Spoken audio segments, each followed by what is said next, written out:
చచ్చిపోతున్నాను. అప్పుడు అనామిక తన గదిలో ల్యాప్టాప్లో వర్క్ చేసుకుంటూ ఉంటుంది. శారద మూలుగు శబ్దం వినిపించి వెంటనే పరిగెత్తుకుంటూ వస్తుంది. అత్తయ్య, ఏమైందత్తయ్య?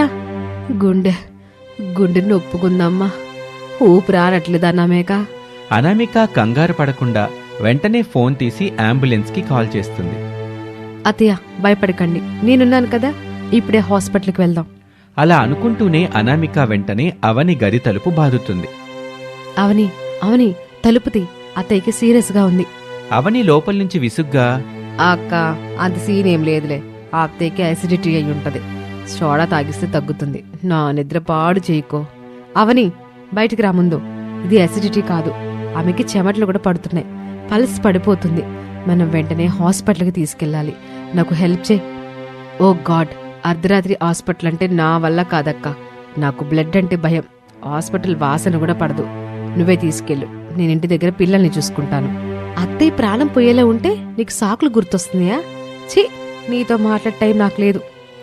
అనామిక ఒక్కతే శారదను కారు వరకు మోసుకెళ్తుంది. డ్రైవర్ లేకపోవడంతో తానే డ్రైవింగ్ సీట్లో కూర్చుంటుంది.